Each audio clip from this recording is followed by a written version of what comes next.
নগরস্থ এবং শহরস্থ এই হরিসভায় আসন গ্রহণকারী এবং যারা দাঁড়িয়ে আছেন যত ব্রাহ্মণগণ, বৈষ্ণবগণ, ভক্তগণ এবং এই হরিসভায় আসন গ্রহণকারিণী আমার জননী সদিশা যোগমায়ের অংশভূত পরমারাধ্য যত জননী সকল ব্রাহ্মণীগণ, বৈষ্ণবীগণ, আমার ভক্তিমতী মায়েরা, অধ্যকার মহতি হরিসভায় সর্বপ্রথমে জানাই কীর্তন জগতের অখ্যাত কীর্তনীয় জ্ঞানহীন, ভক্তিহীন, কৃষ্ণ প্রেমহীন, কৃষ্ণ রস মাধুর্যহীন, মন্ত্রহীন, ক্রিয়াহীন, বুদ্ধিহীন অধম কাঙাল পিন্টু বন্দ্যোপাধ্যায় এবং আমার ক্ষুদ্র সম্প্রদায়ের পক্ষ থেকে আপনাদের রাতুল চরণে রইল কোটি কোটি দণ্ডবত প্রণাম। তাই গৌর হরি বল হরি। আজ এই পুণ্য লগ্নে, পুণ্যতিথিতে আমরা সবাই বসেছি নামার সাধনে। গৌর কথা, হরি কথা, কৃষ্ণ কথা রস আস্বাদন আমরা উপস্থিত হয়েছি। ভক্তমণ্ডলী, আমার মায়েরা, যে নাম আমরা আস্বাদন করব, এই সংকীর্তন মূলত 4 প্রকার। কি কি আমরা যে সংকীর্তন আস্বাদন করি 4 প্রকারে। প্রথমে নাম সংকীর্তন, তারপরে লীলা সংকীর্তন, তারপরে গুণ সংকীর্তন, তারপর রূপ সংকীর্তন। তাহলে এই নাম সংকীর্তন কাকে বলে? না, মহাপ্রভু যে নাম করতেন, মহাপ্রভু যে নাম করতেন, হরে কৃষ্ণ হরে কৃষ্ণ হরে কৃষ্ণ কৃষ্ণ কৃষ্ণ হরে হরে হরে হরে হরে রাম হরে রাম রাম রাম হরে হরে। যে 16 নাম 32 অক্ষর তাকে বলা হলো নাম সংকীর্তন, যেটা মহাপ্রভু করতেন। মহাপ্রভু লীলা কীর্তন করতেন না। তাহলে লীলা কীর্তন কাকে বলা হলো? বৃন্দাবনের বুকে রসরাজ প্রাণ গোবিন্দ আমার তার ভ্লাদিনী শক্তি, ভ্লাদিনী শক্তি বা আনন্দদায়িনী শক্তিকে আস্বাদন করবার লাগি, অর্থাৎ প্রেমময়ী রাধারানীকে আস্বাদন করবার লাগি রসরাজ প্রাণ গোবিন্দ আমার ব্রজের বুকে বা বৃন্দাবনের বুকে যত যত লীলা প্রকাশ করলে তাকে বলা হলো লীলা সংকীর্তন। এবং যে সমস্ত লীলার মধ্যে ভগবানের গুণ বর্ণিত হলো, গুণের কথা বর্ণিত হয়েছে, যেমন পূর্ব রাগ, রসদগায়, এই সমস্ত লীলার মধ্যে ভগবানের গুণ বর্ণিত হয়েছে, তাকে বলা হলো ভগবানের গুণ সংকীর্তন। আর রূপ সংকীর্তন মানে কি? আবার যে সমস্ত লীলার মধ্যে ভগবানের রূপের বর্ণনা রইল, রূপের বর্ণনা, ভগবানের কেমন রূপ সেই বর্ণনা রইল। আমার যে দাদা গিয়ে গেলেন, চন্দন একটা পদ গিয়েছেন রূপে, নীল রতনে কি নবগণা ঘটা নখিলে নখনা না হেসনা অঙ্গের ছোটা, এগুলো রূপের পদ। দামিনী দাম ও দমনরচি দর্শনে দূরে গেও দর্প কি দাপ, দয়ের অনুপ্রাস ছন্দ। দামিনী মানে বিদ্যুৎ, দাম মানে মালা। গৌরাঙ্গের গলায় একটা বিদ্যুতের মালা ঝুলছে, যে মালা দেখে কামদেব মদন হার মেনেছিল এবং গৌরাঙ্গ মহাপ্রভুর চরণে আশ্রয় নিয়েছিল। হরি বল। আবার এই যে 4 প্রকারের সংকীর্তন, এই লীলা কীর্তনের স্রষ্টা কে? আমরা লীলা কীর্তন জানলাম কি করে? মহাপ্রভু তো আর লীলা কীর্তন করতেন না, তিনি করতেন নাম সংকীর্তন। তাহলে লীলা কীর্তন কে করলেন বা কে আনলেন এই জগতের মাঝে? নামটা বললে একবার সবাই তার চরণে প্রণাম জানাবেন। তিনি না আসলে আমরা এই লীলা কীর্তন জানতে পারতাম না। আজ থেকে 500 বছর আগে একটা গ্রন্থ রচনা হয়, যে গ্রন্থটার নাম সবাইয়ের জানা নয়। আমাদের ঘরে মহাভারত আছে, রামায়ণ আছে, 4 বেদ আছে, ষড়দর্শন আছে, 12টা উপনিষদ আছে, 18 পুরাণ আছে, কিন্তু এই গ্রন্থটা আছে কি বড় সমস্যার জায়গা।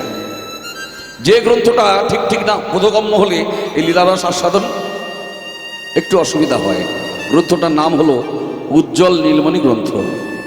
সৃষ্টি করেছিলেন রূপ গোস্বামী মহারাজ।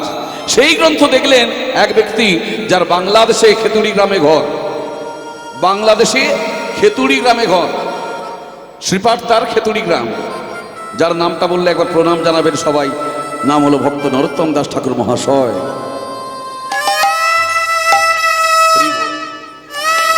নরোত্তম দাস ঠাকুর মহাশয় ওই গ্রন্থ দর্শন করে 64 প্রকার লীলাকে 32 প্রকার ভাগ করে দিলেন।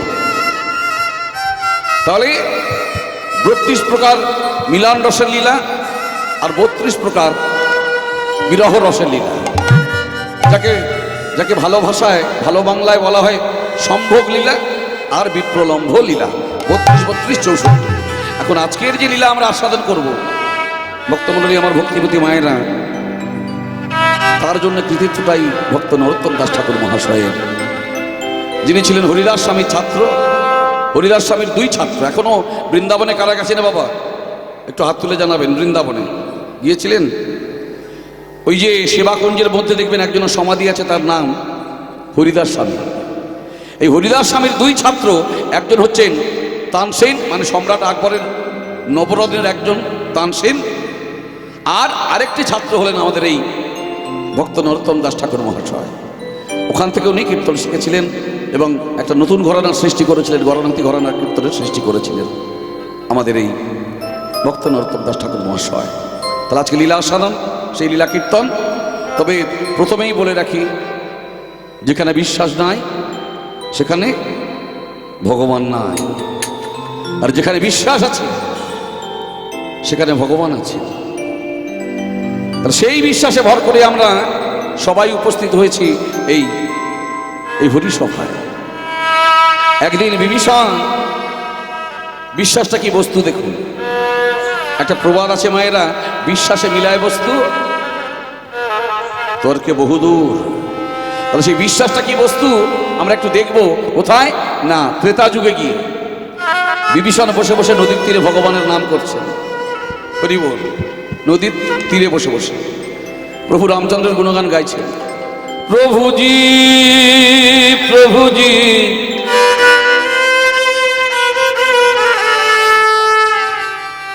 প্রভুজি প্রভুজি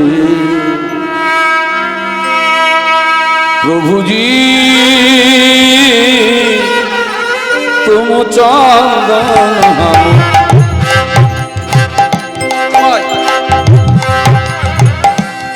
हम पानी।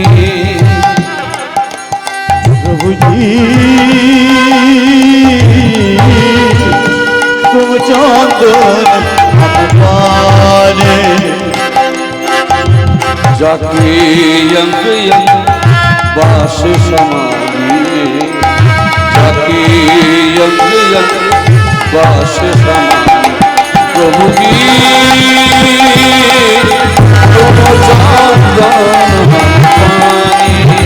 मायरा उलू धरी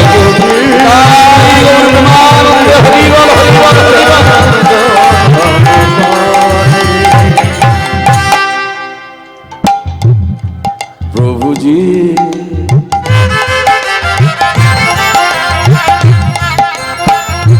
तुम मोती हम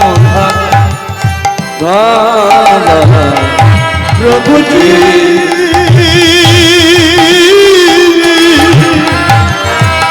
तुम मोती जैसे सोने पे मिलत सुहागा, जैसे सोने पे मिलत सुहागा। प्रभु जी तुम चंदन हम पानी। प्रभु जी तुम चंदन हम पानी। हे दया तुम चंदन हम पानी। তুমি যদি চন্দন কাঠ হও তাহলে আমি জল। ওই চন্দন যতক্ষণ না জলের সঙ্গে মিশছে, যতক্ষণ না ঘষাঘষি হচ্ছে, তার সুগন্ধ ছড়াতে পারে না। তাই তুমি যেমন ভগবান, আমি তেমন তোমার ভক্ত, উভয়ের পরিপূরক। আবার কি বললেন? প্রভুজি তুম মোতি হাম। হে দয়া, যেমন সুতো ছাড়া মালা হয় না, ও মায়ের এই যে এটা সুতো আছে তো, হ্যাঁ, তাহলে তুমি যদি মতি হও, আমি সুতা। ওই সুতা ছাড়া মতির মালা বানানো যায় না। তাহলে তুমি সেই মতি আর আমি সুতা। হরি হরি বল। ভক্ত ভগবানের সম্পর্কটা কেমন? আবার বলছে কি, প্রভুজি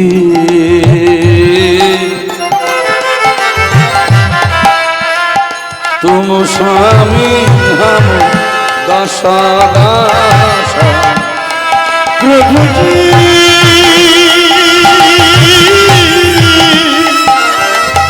তুম স্বামী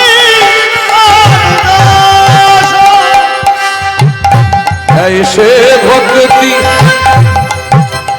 चाहे विनाशा, ऐसे भक्ति चाहे विनाशा। प्रभु जी तुम चांदन पानी। প্রভুজি बोलो हरि बोल, ताई हरि हरि बोल, हरि बोल।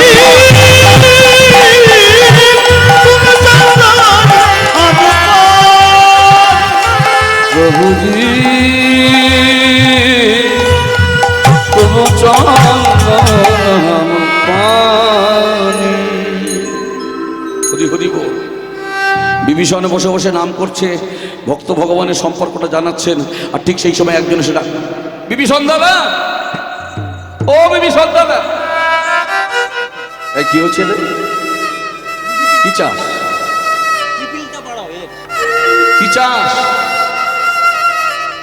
দাদা গো, আমি বড় বিপদে পড়েছি, আমায় উদ্ধার করে দাও না, তুমিই একমাত্র পারবে, তুমি ছাড়া কেউ পারবে না।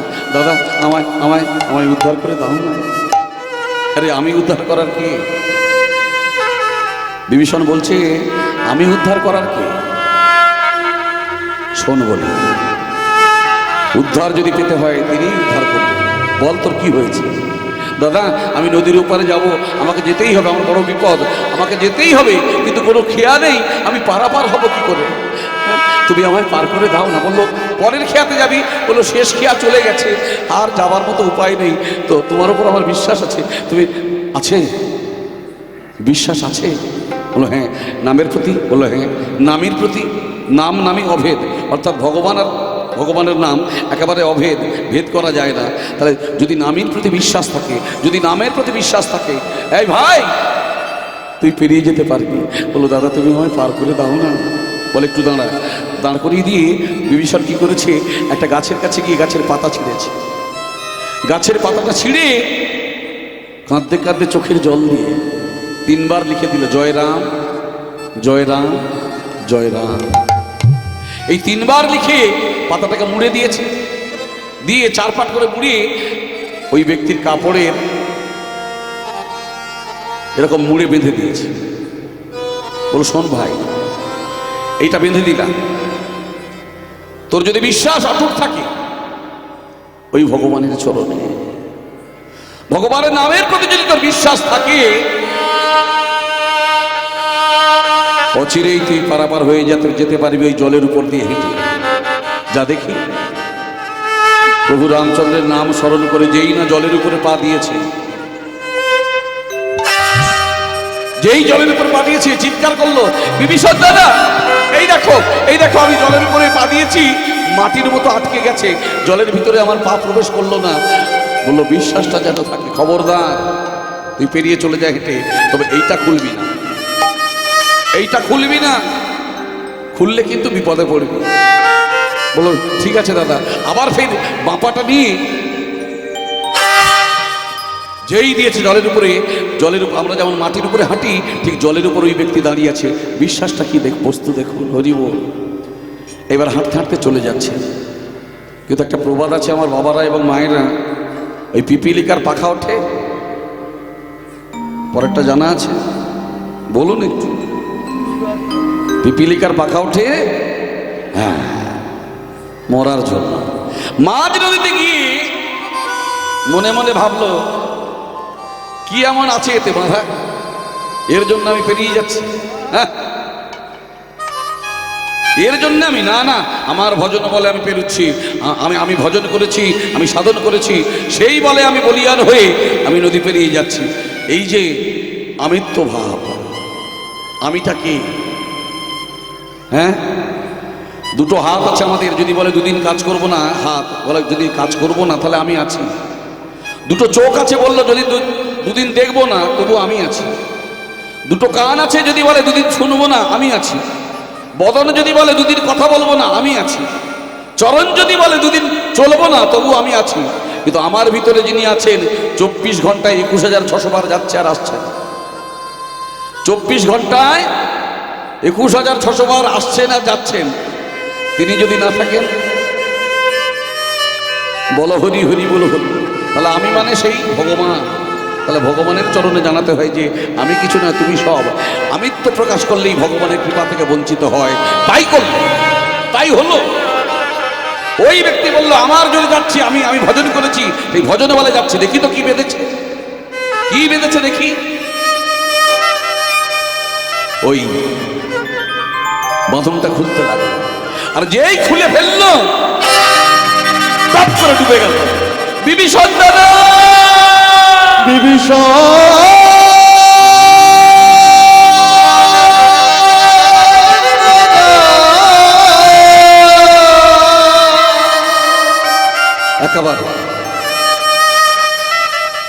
একেবারে তলিয়ে গেল অতল তলে। বিভীষণ চিৎকার করে উঠল, প্রভু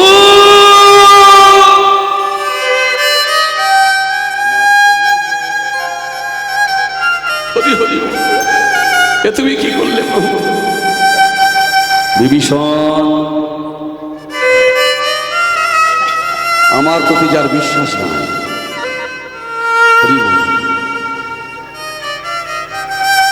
তার কাছে আমি থাকি না। তুমি তো জানো, নাহং তিষ্ঠামি বৈকুণ্ঠে, আমি বৈকুণ্ঠে থাকি না। যোগিনাং হৃদয় না চা, যোগীগণের মুনিগণের হৃদয়েও আমি থাকি না। কোথায় থাকি? মত ভক্ত, মত মানে আমার, ভক্ত মানে ভক্তিরা। যত্র গায়ন্তি, যেখানে আমার গুণগান গায়, যেখানে তারা দুহাত তুলে বলে নিতাই গৌর প্রেমানন্দে হরি হরি, আমি সেখানেই উপস্থিত। আমি ভক্তের কাছে থাকি। ও আমার প্রতি বিশ্বাস রাখেনি, তাই ডুবে মারা গেল। ভক্তমণ্ডলী আমার ভক্তিমতী মায়েরা, সেই বিশ্বাসকে রাখতে গেলে, যে বিশ্বাসে ভর করে আমরা বসেছি সবাই হরি সবাই, সেই বিশ্বাসকে অটুট রাখতে গেলে, সেই বিশ্বাসকে মজবুত রাখতে গেলে, সেই বিশ্বাসকে নিয়ন্ত্রণ করতে গেলে একটা বস্তুর প্রয়োজন আছে। কি? দীক্ষা। হয়েছে মায়েদের দীক্ষা?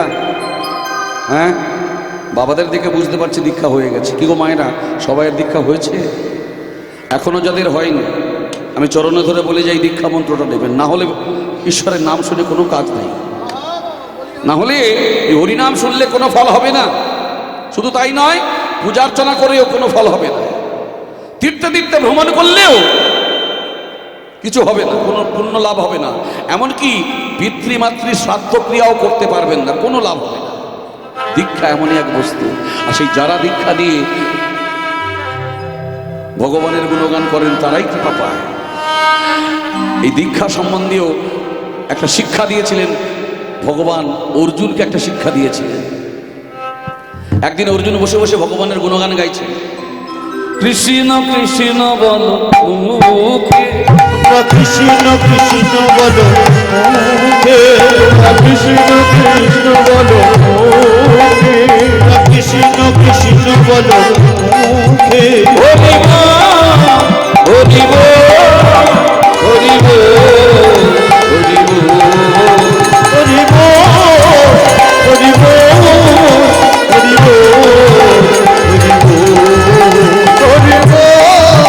হরি হরি হরি নামে বুক ভরে যায় অভাব মিটায়, নামে বুক ভরে যায় অভাব মিটায়, নামে বুক ভরে যায় অভাব মিটায়, নামে বুক ভরে যায় অভাব মিটায়, স্বভাব জাগায় মা সুখে, স্বভাব জাগায় মা সুখে, স্বভাব জাগায় মা সুখে, স্বভাব জাগায় মা সুখে, কৃষ্ণ কৃষ্ণ বলো মুখে, কৃষ্ণ কৃষ্ণ বলো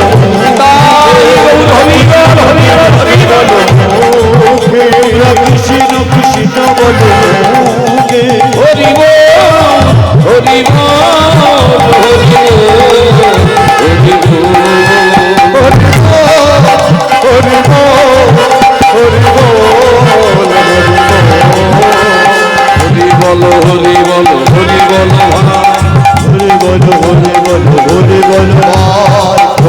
হরি বলো হরি বলো ভাই হরি নাম পূজা জীবের অন্য গতি নাই। হরি বলো হরি বলো হরি বলো ভাই হরি নাম ছাড়া জীবের অন্য গতি নাই। হরে কৃষ্ণ হরে কৃষ্ণ কৃষ্ণ কৃষ্ণ হরে হরে হরে রাম হরে রাম রাম রাম হরে হরে। হরে কৃষ্ণ হরে কৃষ্ণ কৃষ্ণ কৃষ্ণ হরে হরে হরে রাম হরে রাম রাম রাম হরে হরে। অর্জুন সখা একটা দারুণ সংবাদ এনেছি। কি সংবাদ শোনো না অর্জুন, দুজনে তো বহুদিন পরিভ্রমণ করা হয়নি, চলো দুজনে পরিভ্রমণ করে আসি। কোথায়? বলো যেখানে মন যাবে সেখানে যাবো, চলো যাই ঘুরে আসি। ভগবানের সঙ্গ পেতে কার না ইচ্ছা হয় বাবা, হ্যাঁ? বিশেষ করে ভগবানের সঙ্গ পাচ্ছে কে? অর্জুন। তাহলে সঙ্গে সঙ্গে বলবে যাবো, বলে চলো সকাল যাই, বলে আজ না কালকে, মনকে প্রস্তুত করো। পরের দিন প্রভাত হয়েছে, কৃষ্ণ নাম স্মরণপূর্বক অর্জুন যেই বেরোতে যাবে, ভগবান এসে উপস্থিত। অর্জুন তুমি এসেছো সকাল, চলো যাই। দুজনে বেরিয়ে পড়েছে, দুজনে বেরিয়ে পড়েছে। হাঁটতে হাঁটতে হাঁটতে হাঁটতে যাবে তো যাবে একটা শ্মশানে চলে গেছে। শ্মশানে গিয়ে দেখলো মরা পড়ে আছে, মরা সব দেহ। বললো সখা ওই দেখো, আমরা ঘুরতে ঘুরতে শ্মশানে এলাম আর শ্মশানে দেখছি একটা মৃতদেহ পড়ে আছে। বলো তো সখা ওকে দাহ করার মতো কেউ নেই, পোড়ানোর মতো কেউ নেই? বললো অর্জুন মানুষ যখন মারা যায়, মানুষ যখন মারা যায়, মানুষের তখন কি দশা হয় তুমি জানো? সে জড়ো হয়ে যায়, চলন গমন থাকে না, সেটা তো তুমি জানো। তাহলে মারা গিয়ে নিশ্চয়ই ও শ্মশানে আসতে পারেনি, ওকে কেউ এনেছে, হয়তো পোড়ানোর জন্য কাঠকুটো ভাঙতে গেছে বা কাঠকুটো আনতে গেছে। দেখো না কি হয়, ভগবান পরীক্ষা নিচ্ছেন আজকের অর্জুনকে। হঠাৎ অর্জুন দেখলো একটা শেয়াল, যাকে ভালোবাসায় বলা হয় শৃগাল, ওই ছুটতে ছুটতে আসছে মানুষের মাংস ভক্ষণ করবে বলে, কারণ শেয়াল মাংস বড় ভালোবাসে। সঙ্গে সঙ্গে অর্জুন ধরেছে গান দিয়ে, তীর ধনুক ধরেছে। সখা তুমি আমায় অনুমতি দাও, এখনই আমি তীর ধনুক দিয়ে মেরে দেব। অর্জুন শোনো অর্জুন, তুমি মারার কে আর আমি মারার কে?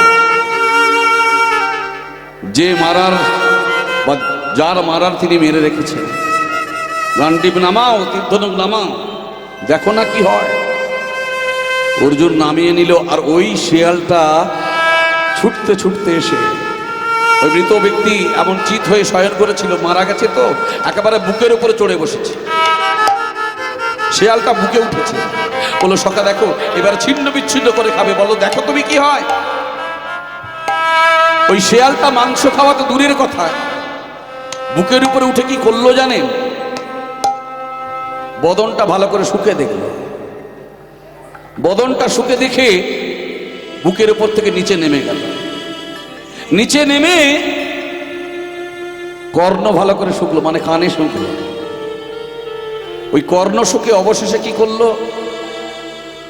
যেমন কুকুরে একটা পাতুলে প্রস্রাব করে দেয় তুলসী গাছে, তেমন ওই শেয়ালটা মানুষটার বদনে প্রস্রাব করে দিয়ে চলে গেল। অর্জুন অবাক হয়ে যায়, একই ঘটনা। যার মাংস প্রধান খাদ্য, হ্যাঁ, বিশেষ করে আবার মানুষের মাংস বড় মিষ্টি, সেই মাংস পেয়ে আজকের বদনে প্রস্রাব করে দিয়ে চলে গেল। সখা এটা কেন? বললো ওই শেয়ালটার যা জ্ঞান আছে তোমার তা নাই। হরি বল। অর্জুন মাথা নিচু করে আছে। সখা তুমি বলো, তোমার লীলা বোঝা ভার, বলো তুমি কেন এমন বললো? অর্জুন ওই শেয়ালটা জানে যে ব্যক্তি দীক্ষিত নয়, অদীক্ষিত ব্যক্তি, তিনি যদি মারা যান তার মাংস ভক্ষণ করলে ওকে নরকে যেতে হবে। তাই প্রথমে বদনটা শুকে দেখলো যে গুরুমন্ত্র উচ্চারণ হয়েছে কিনা বদন থেকে, দেখলো হয়নি, গুরুমন্ত্র উচ্চারণ করেনি।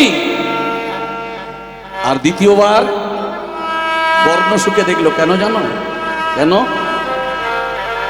শোনো তাহলে। অনেকে গুরু মন্ত্র নিয়ে থাকে কানে, কিন্তু বদনে বলে না, ওই কানেই রয়ে গেল। হ্যাঁ, অনেকে নিয়ে থাকে, বলো দেখি মন্ত্রটা নিয়েছে কি, তো মন্ত্রটা নিয়েছে কি বলে কান শুকে দেখলো, মন্ত্র নেয়নি। তখন বলো তোর মাংস আমি ভক্ষণ করব না, করে আমি নরকে যাব না, বদনে প্রস্রাব করে দিয়ে চলে গেল। অর্জুন চরণটা জড়িয়ে ধরে বলল, সখা আমার মুক্তির উপায় বলো। আমি তো দীক্ষা নিইনি, আমি তো অদীক্ষিত ব্যক্তি, তাহলে আমার মুক্তি হবে না। ছি ছি ছি অর্জুন, ছি। তুমি কি জানো না, অদীক্ষিত মরণে পিশাতঞ্চন মঞ্চতি, অর্থাৎ অদীক্ষিত ব্যক্তি কি করে জানো? মারা যাওয়ার পরে কোথায় থাকে জানো? পিশাচজনিত ভ্রমণ করে, ভূত প্রেত হয়ে ঘুরে বেড়ায়, মানুষ আর হতে পারে না।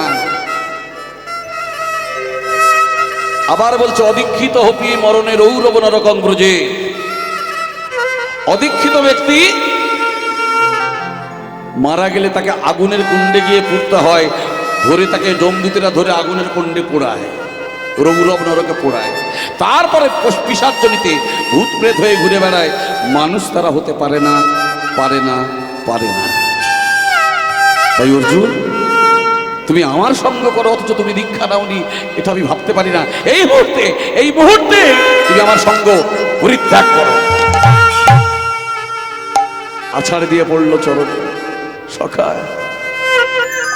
তুমি আমায় ক্ষমা করো, বলো আমায় কি করতে হবে? তোমার সঙ্গ ত্যাগ করতে বলো। তোমার সঙ্গ ত্যাগ করলে আমি মারা যাবো সখা, তোমার সঙ্গ ত্যাগ করতে বলো না, বলো আমায় কি করতে হবে। আগামীকাল প্রভাতে তুমি বেরিয়ে পড়বে, সকালবেলা বেরিয়ে পড়বে, আমার নাম স্মরণপূর্বক তুমি যাকে দর্শন করবে প্রথম তাকেই তুমি গুরুরূপে স্বীকার করবে। যাও তুমি। অর্জুনকে ছেড়ে দিলেন, দিয়ে চলে গেলেন। আসলে অর্জুনকে দিয়ে জীব শিক্ষা দিলেন ভগবান, যে দীক্ষা না নিলে কি হয়। তো অর্জুন পরের দিন সকালবেলা কৃষ্ণ নাম স্মরণপূর্বক বেরিয়ে পড়েছেন। কোথায়? রাস্তায়। যাকে দেখবে তাকে গুরুরূপে স্বীকার করবে। ভগবান ডাক দিলেন যমরাজকে, যমরাজ এসো, তুমি আজকের পরীক্ষা করো অর্জুনকে। যমরাজ কি করলে? একটা মাছ ব্যাপারী সেজেছে, মাছ ব্যাপারী, পচা মাছ মাথায় ঝাঁকা নিয়ে বিক্রি করতে যাচ্ছে। মাছ নেবে গো,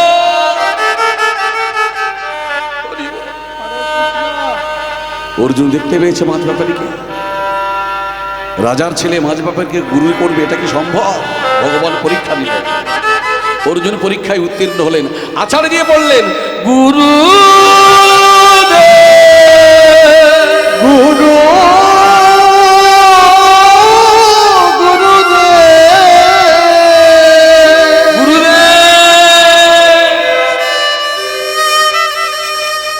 মাছ ব্যাপারী বলে, মাথা খারাপ হয়ে গেছে তোর। হ্যাঁ, তোর মাথা খারাপ হয়ে গেছে। ছি ছি ছি ছি, আমি মাছ বিক্রি করি বাবা, আর তুই আমাকে গুরু বলছিস? আমার সখার নির্দেশ, যাকে প্রথম দেখবে তাকে গুরুরূপে স্বীকার করবে। আমি আপনার প্রথম দর্শন করেছি, তাই আপনি আমার গুরুদেব, আপনি আমায় দীক্ষা দিন। অনেক বোঝালো মাছ ব্যাপারী, অর্জুন বুঝলো না, বলো দীক্ষা আমাকে দিতে হবে। বলো বেশ, আমি এই মাছ বিক্রি করে আমার ঘরে ফিরবো, তুই অমুক জায়গায় গিয়ে বসে থাক। নিজের ঘরে পাঠিয়ে দিল। অর্জুন সেখানে গেল, ওই মাছ ব্যাপারী মাছ বিক্রি করে অর্জুনকে গিয়ে দীক্ষা দিল। হরি হরি বল। তাহলে ভক্তমণ্ডলী আমার মায়েরা, দীক্ষা কি বস্তু? দীক্ষা আগে, তারপরেই বিশ্বাস। আর সেই বিশ্বাস যদি অটুট থাকে, ভগবানের শ্রী চরণের স্থান হয় তাদের। আর যাতে আমাদের বিশ্বাস থাকে, সেই জন্যেই গৌরাঙ্গ মহাপ্রভুর আবির্ভাব। তিনি নিয়ে এলেন হরিনামের তরি, হরিনাম রূপ তরি তিনি নিয়ে এলেন। তাই বৈষ্ণব কবি কলম দিচ্ছেন, হরিনামের নৌকা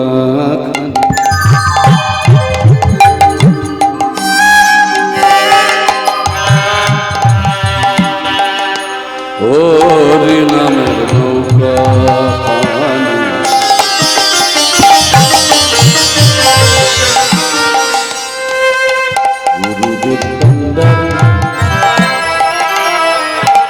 শ্রী গুরু গাঙ্গারি, শ্রী গুরু গাঙ্গারি, হরি নামের কথানে শ্রী গুরু কণ্ঠজি শ্রী গুরু কণ্ঠজি আমার শ্রী গুরু কণ্ঠজি সংকীর্তন কেলো আছে দুবাহু পশারে দুবাহু পশারে সংকীর্তন কেলো আছেন তোমার পশারি তোরা আই নামেতে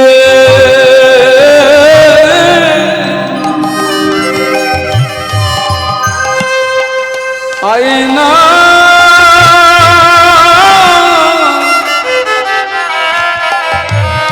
মেতে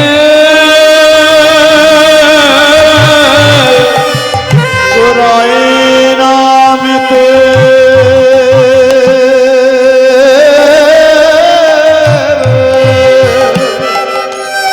আয়না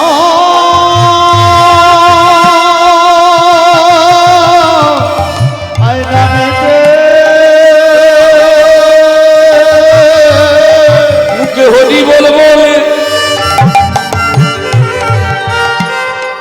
দুটি বাহু তুলে তোরা আয়না মেতে আয়না মেতে মুখে হরি বলে বলে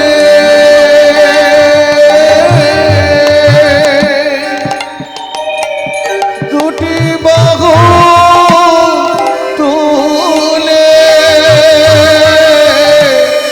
এই দেহ মন প্রাণে এক করে। মুখে হরি বল বলে বাহু তুলি দেহ মন প্রাণ করে হরি বল বলে বাহু তুলি দেহ মন প্রাণ করে হরি বল বলে বাহু তুলি দেহ মন প্রাণ করে হরি বল বলে বাহু তুলি দেহ মন প্রাণ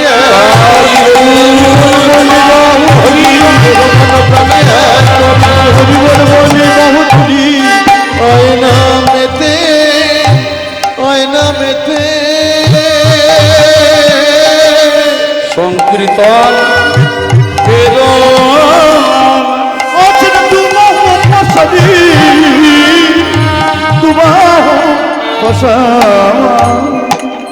হরি নামের তরি শ্রী গুরু কাণ্ডানি। তাহলে ভক্তমণ্ডলী আমার মায়েরা, এই নাম তরিতে ভাসতে গেলে আগে কার প্রয়োজন হচ্ছে? গুরুদেবের প্রয়োজন। শ্রী গুরু তার কাণ্ডানি। সংকীর্তন কেরওয়াল আমাদের গৌরাঙ্গ মহাপ্রভু আছেন দুবাহু পশারি। তোরা আয় ওরে নাম তরিতে তোরা ভেসে পড়। হ্যাঁ, কারণ আমি এসেছি শুধুমাত্র এই কলিহত জীবের জন্য। কলিহত জীবের জন্য আমার আশা। সংসার জীব, কলির জীব সংসার ছাড়া কিছু বুঝবে না। কারণ এই কলিযুগে পাঁচটা বস্তু চলবে না। কি কি? অশ্বমেধং গবালভ্যং সন্ন্যাসং ফলপৈতৃকম দেবরেণ সুতোৎপত্তি কলৌ পঞ্চ বিবর্জয়েত। কলির জীব, এই কলিযুগে তোমরা অশ্বমেধ যজ্ঞ করতে পারবে না, নরমেধ গোমেধ যজ্ঞ তোমরা করতে পারবে না। তাহলে অশ্বমেধ যজ্ঞ হবে না, গোমেধ যজ্ঞ হবে না, আর কি সন্ন্যাসং মানে সন্ন্যাস হবে না। তাহলে সংসার করতে হবে।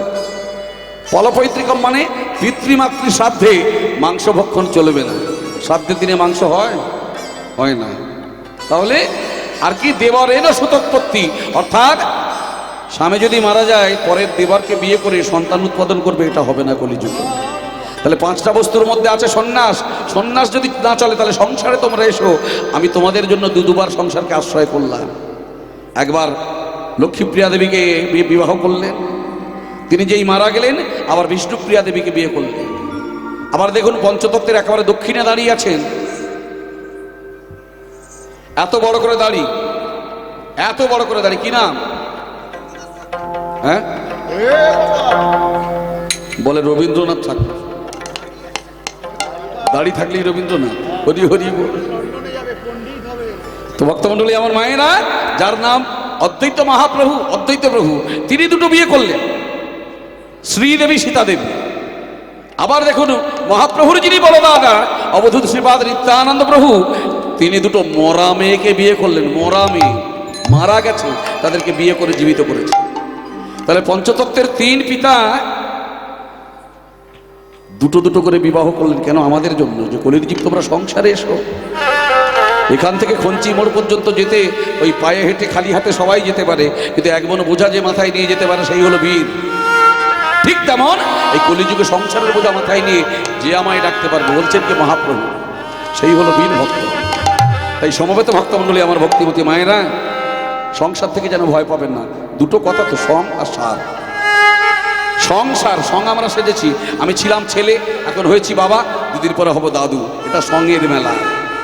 আপনারাও সবাই কাকা কাকিমা জ্যাঠা জেঠিমা, হ্যাঁ ভাই বোন মামা মামি, কত কি, এগুলো সব সং, সার বস্তু। এই যে বলো সং সাজো, তবে যেন সারে যেতে ভুলো না। তবে যাবে কখন? সময় বুঝে করো কাজ, তার কৃপা পাবে। অসময়ে করিলে কাজ, বৃথা ফল হবে। সময় বুঝে করো কাজ, তার কৃপা পাবে। অসময়ে করিলে কাজ, বৃথা ফল হবে। অর্থাৎ সময় থাকতে থাকতে ভজনের পথে। তাই গৌরাঙ্গ মহাপ্রভু এসেছেন কলিহত জীবের দশা চিন্তা করে, জানিয়ে দিলেন বৈষ্ণব কবি কেন তিনি এলেন। জীবের মলিন দশা দেখি গৌর হরি, একটু করে করে তালে দিতে হবে, হাত তুলে। এলেন করুণা করিয়া, জীবন মলিন দশা দেখে গৌর হরি, এলেন করুণা করিয়া। জীবন দশা দেখে গৌর হরি,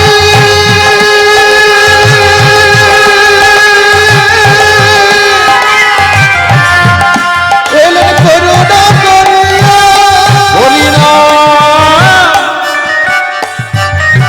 হরিনাম মন্ত্র দিলেন, এই হরিনাম মন্ত্র দিলে। হাতগুলো নেমে যাচ্ছে কেন? এই দেখুন দুই ভাই 536 বছর ধরে হাত তুলে আছে আমাদের জন্য। আপনারা একটু তুলুন সবাই। হরিনাম মন্ত্র দিলে, জীবের দাঁড়ে দাঁড়ে গিয়া হরিনাম মন্ত্র দিলে,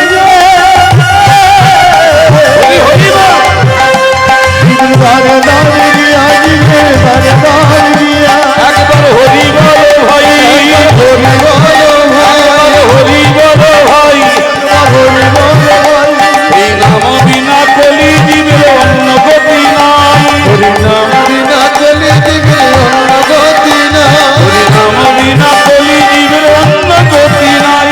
হরিনাম বিনা চলে দিবে অন্য গতি নাই। তো বাহু তুলে প্রেমানন্দে তাই গৌর হরি বল। বাহু তুলে প্রেমানন্দে হরি বল ভাই। বাহু তুলে প্রেমানন্দে হরি বল ভাই। বাহু তুলে প্রেমানন্দে হরি বল ভাই। সবে জীবে হইল পার হরি নামের বাতাসে। সবে তুমি হইল পার হরি নামের বাতাসে।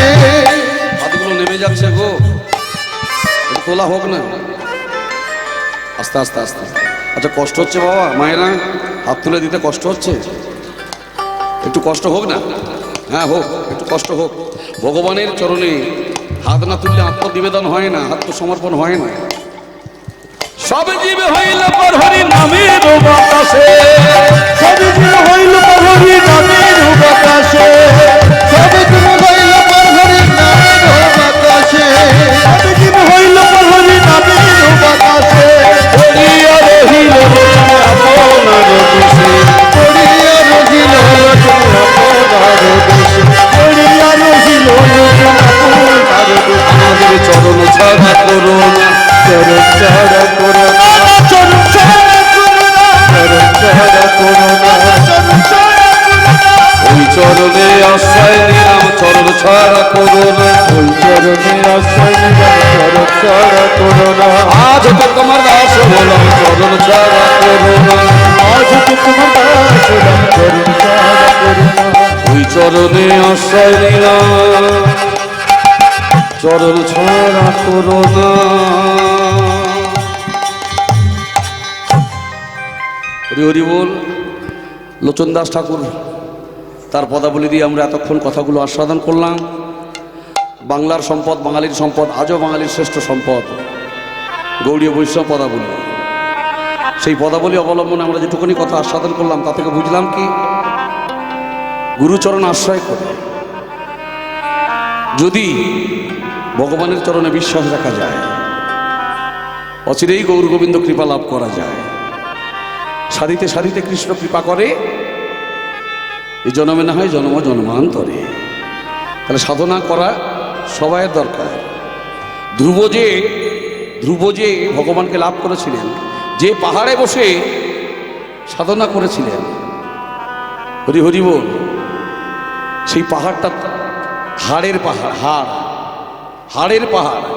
নারদ গিয়ে দর্শন করলেন, ভগবান বললেন, নারদ দেখো ওই যে ধ্রুব বসে সাধনা করছে, অতবারও জন্মেছে, ওই হাড়ের পাহাড় তৈরি হয়েছে, তবে আমাকে পেয়েছে।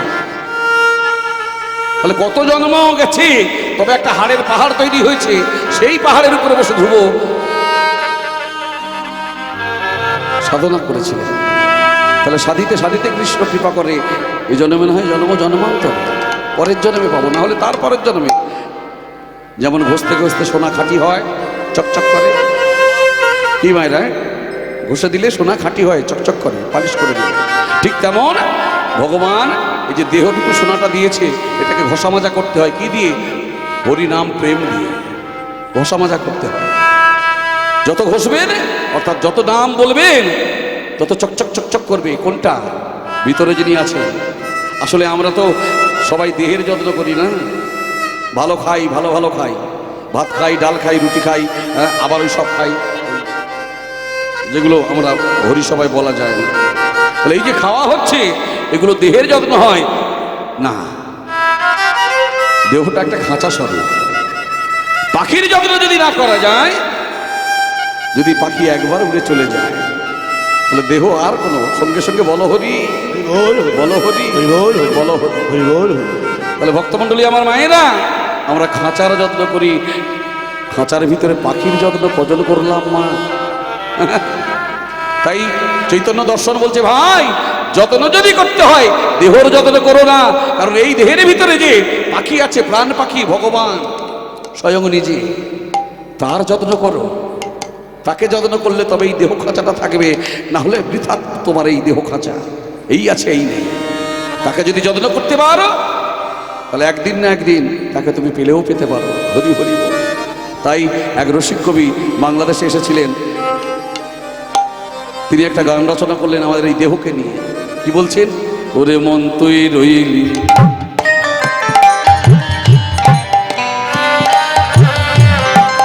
দেহ খাঁচা দিয়াছে,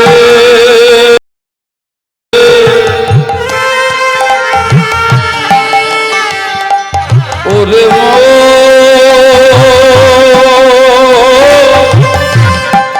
মনে রে আমার এই খাঁচা দিত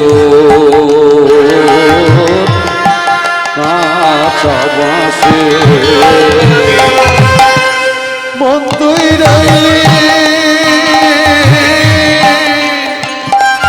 দেহ খাঁচা দিয়াছে,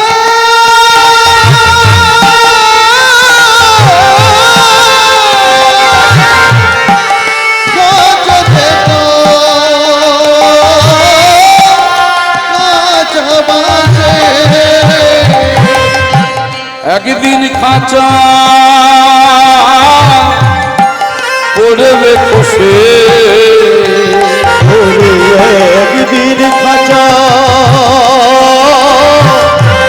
পড়বে খসে। সাধক লালন, ভক্ত লালন, ফকির লালন, কেঁদে কয় কেমনে হরি অচিন পাখি কেমনে আসে তাদের ধরতে পারলে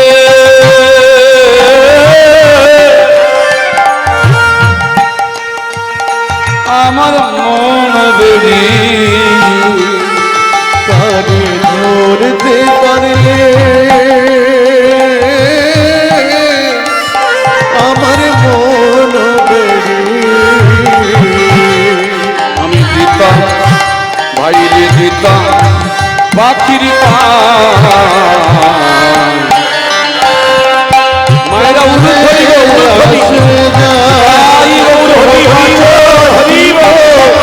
অচিন পাখি কেমনে আসিয়া দেহ খাঁচার ভিতর অচিন পাখি কেমনে আসিয়া পাখি কেমনে আসিব অচিন কেমনে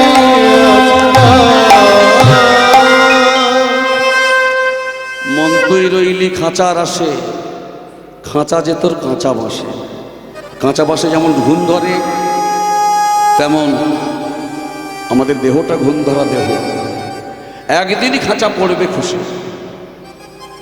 ভক্ত লালন কেঁদে কয় একদিন খাঁচা ভেঙে পড়বে তার জন্যে এই হরিসভার আয়োজন যাতে সেই খাঁচা ভাঙা হলেও যেন পাখিটা ঠিক ঠিক জায়গায় গতি হয় তার সেই জন্যেই এই নাম আস্বাদনে বসা ভক্তার বলি আমার মায়েরা তবে মনে রাখবেন মন ও মুখ এক করা প্রকৃত সাধন দেহটাকে নিয়ে বসে রইলেন মনটা পড়ে রইল সংসারে এটা হবে না হ্যাঁ এটা করা সম্ভব নয় এটা করলে এই গান শোনা কোনো লাভ নেই এই হরিকথা শোনার কোনো লাভ নেই বসে আছেন এখানে আর মনটা পড়ে আছে সংসারে যেমন দুই বন্ধু একজন বললো চল ভাগবত পাঠ শুনে আসি এই ভাগবত পাঠক ভাগবত পাঠ করছে চল শুনে আসি চল যাই দুজনে মিলে গেল মাঝ রাস্তায় মাঝ রাস্তায় এক বন্ধু দাঁড়িয়ে পড়লো বললো জানিস ওই ভাগবত পাঠে আমার যেতে ভালো লাগছে না হ্যাঁ তোর ভালো লাগছে না না তাহলে কি করবি আমি একটু ঘুরে আসি কোথায় ঘুরে আসবি পকেটে টাকা আছে কোথায় যাওয়া যায় জানিস না পকেটে টাকা আছে আমি একটু ঘুরে আসি তুই যা তুই ভাগবত পাঠ শোন হরি হরি বল বন্ধুকে ভাগবত পাঠে পাঠিয়ে দিয়ে ওই বন্ধু গেল কোথায় পতিতালয়ে সেখানে গিয়ে টাকা দিয়ে পতিতাল মানে নারী সম্ভোগের জন্য নারী কিনে ফেললো 2 ঘন্টার জন্যে এত টাকা এবার পতিতালয়ে গিয়ে ওর মতিভ্রম হলো হায় হায় হায় অর্থের অর্থ খরচ অথচ আমার মনে হয় নরকেও ঠাঁই হবে না কারণ আমার বন্ধু হয়ে গেল ভাগবত পাঠে তা আমি চলে এলাম পতিতালয়ে পতিতার কাছে এবার টাকা দিয়ে পতিতাকে কিনেছে সেই পতিতা এসে জড়িয়ে ধরেছে বলো আমাকে ছেড়ে দাও কেন বলো আজকে আমায় ছেড়ে দাও আমার ভালো লাগছে না আমি এসব নেই তুমি যাও মনটা ফেলে রাখলো কোথায় ভাগবত পাঠে আমার বন্ধু কত ভাগবত পাঠ শুনছে কত পুণ্য করছে আর আমি পতিতালয়ে বসে আছি আর যে পতিতালয়ে গেল যে ভাগবত পাঠে গেল সে গিয়ে ভাগবত পাঠে তার মন নেই ওই পাঠক ঠাকুর কি বলছে সেদিকে কান নেই কি বলছে গোড়ার ডিম ভালো লাগে না আমার বন্ধুটা কত মজা করছে হ্যাঁ আমার বন্ধুটা কত মজা করছে আর আমি এখানে বেশি ভাগবত পাঠ শুনছি কি বললো পাঠক ঠাকুর হরি হরি বলে দুজনে যখন মারা গেল যমরাজের কাছে গেল বিচার হলো যে ছিল ভাগবত পাঠে সে গেল নরকে আর যে ছিল পতিতালয়ে সে গেল ভগবানের চরণে কেন না সে ওই পতিতালয়ে গিয়ে মনটাকে ফেলে রেখেছিল ভাগবত পাঠে তার জন্য তাকে যেতে হলো কোথায় ভগবানের শ্রীপাদ পদ্মে আর আরেকজন ভাগবত পাঠের আসনে গেল গিয়ে তার মনটা পড়ে রইল পতিতালয়ে বন্ধুর কাছে তাই তাকে নরক ভোগ করতে হলো ভক্তমণ্ডলী আমার মায়েরা তাহলে এখানে বসে মনটাকে যেন ডাইভার্ট করবেন না সংসারে যেন মনে মনে চিন্তা করবেন না ভাই রে খড় থেকে মুরগিগুলো নিয়ে চলে যাচ্ছে না তো খটাসে সর্বনাশের মাথায় পা হয়ে যাবে মায়ের। যতক্ষণ এখানে থাকবেন ততক্ষণ যেন এখানেই চিন্তা থাকে হরি হরি বল। আসুন আমরা লীলা আস্বাদন করব, তবে তত্ত্ব সম্বলিত লীলা, কারণ আমার বাবা বলে দিয়েছেন যে একটু লীলা ছোট হয়ে হোক, তত্ত্ব কথা থাকে যেন। ঠিক আছে, তাই হবে। আসুন সেই লীলা আস্বাদন করতে গেলে যেতে হবে এবং মধুময় শ্রীধাম বৃন্দাবন। যাবেন তো সবাই মায়েরা? সবাই যাবেন? যারা যাবেন না একটু উলুধ্বনি দিন।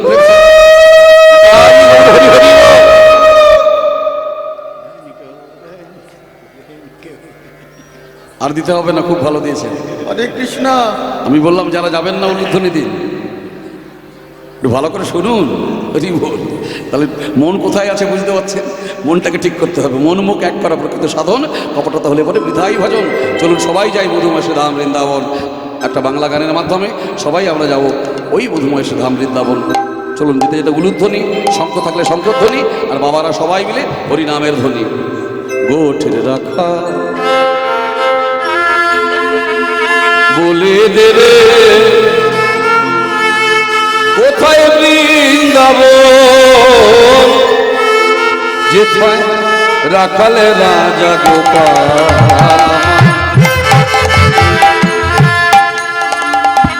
খেলে অনুক্ষণ কোথায় বৃন্দাবন। উলুধ্বনি মায়েরা, তাই হরি হরি কোথায় বৃন্দাবন, রাখাল রাজা গোপাল আমার, চলে অনুক্ষণ কোথায় বৃন্দাবন। দিন রাতে মিলন রসে চাঁদ আসে রে চাঁদের কাছে, যেথা দিনে রাতে মিলন রসে চাঁদ আসে রে চাঁদের পাশে। দিন রাতে মিলন রসে চাঁদ আসে রে চাঁদের পাশে, যেথা দিনে রাতে মিলন রসে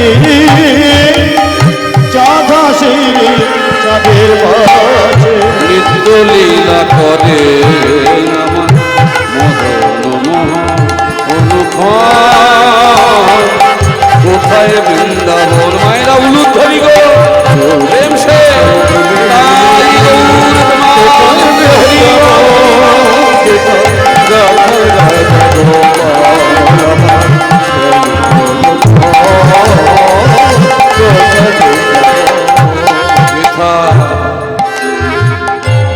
দিনে রাতে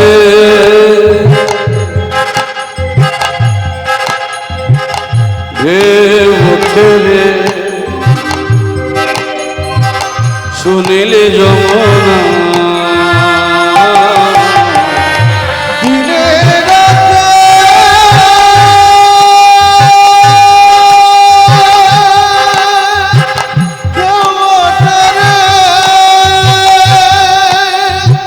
শোনে যমুনা, দিনে রাতে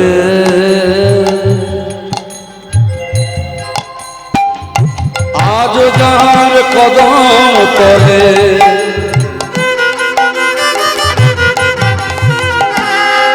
কামর নূপুর শোনা যায় গো, নূপুর শোনা যায়। আজ যাহার কদম তলে কানন নূপুর শোনা যায় গো, নূপুর শোনা যায়। আজ যেথায় কমাল ডালে বেল বাজে সোজ সকালে,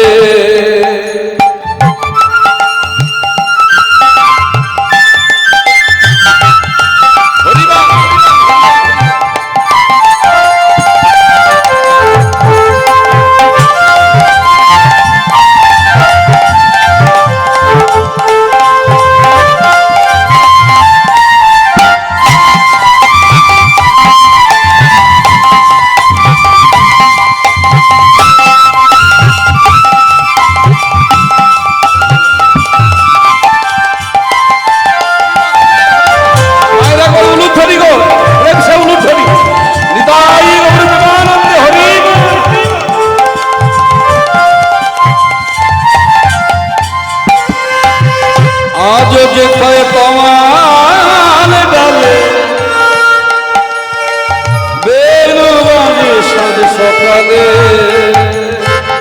আজ যেথায় আমার জানি বিনু বাজে সাজ সকালে পথের ধুলায় ছড়িয়ে আছে শ্রী হরিচন্দন অনুপ কোথায় বৃন্দাবন কোথায় রাখাল বলে কোথায় বৃন্দাবন গীতা রাখাল রাজা গোপাল আমার কোথায় বৃন্দাবন কোথায়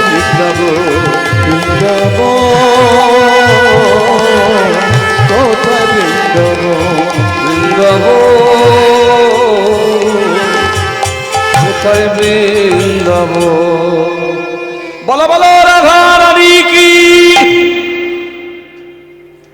এখানে ভোট হয়ে গেছে ও মায়েরা ভোট হয়ে গেছে ভোট হয়ে গেছে কবে হলো মা আমি আজকের ভোট দিয়ে এলাম এই দেখুন কালী আমি দেখেছি পাড়ায় 4-5 জন বেরোয় 4-5 জন তার বেশি বেরোয় হাতে একটা করে ঝান্ডা থাকে আর ওই জিন্দাবাদ বলে না পাড়া সব জেগে ওঠে আর আপনারা এত হাজার হাজার মানুষ বসে আছেন পাশের পাড়া জানতে পারবে না একটু জোরে হবে না জোরে হবে প্রেম সে বলুন বলো রাধা রানী কি আর একটু জোরে হবে না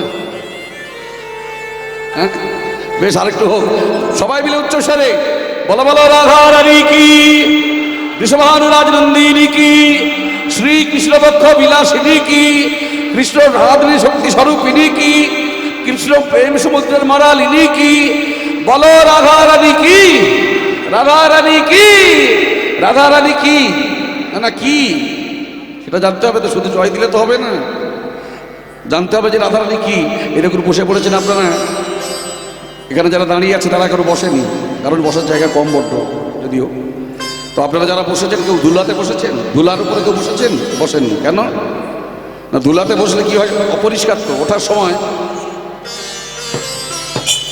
ভালো করে ঝাড়তে হবে অপরিষ্কার তো কিন্তু দেখুন একটা পাতনের উপর বসেছেন স্বচ্ছ পরিষ্কার যেটা ঝাড়তে হবে না ঠিক তেমন রাধারানী হলেন স্বচ্ছ পরিষ্কার নির্মল একটা আশ্রয় আর বিষয় হলেন গোবিন্দ অর্থাৎ রাধারানীর চরণ আশ্রয় করে গোবিন্দরূপী বিষয়কে আস্বাদন করতে হয় তাই সবাই মিলে যারা বাদ গেছেন এবং যারা বলেছেন সবাই মিলে চরণ ধরে বলি একবার প্রেম সে উচ্চ স্বরে বলুন সবাই মিলে বলো রাধারানী কি হরি বল এলা মধুময় শ্রীরাম বৃন্দাবন কোন বৃন্দাবন না গুপ্ত বৃন্দাবন গোপনভাবে ভক্তের সঙ্গে ভগবানের মিলন হয়েছিল সেই লীলা আজকের আস্বাদন ভক্তমণ্ডলী আমার মায়েরা চলুন যাই লীলা আস্বাদন করি লীলা আস্বাদনের আগে লীলার নাম জানতে হবে আস্বাদনের আগে লীলার নামটা জানতে হবে লীলার নাম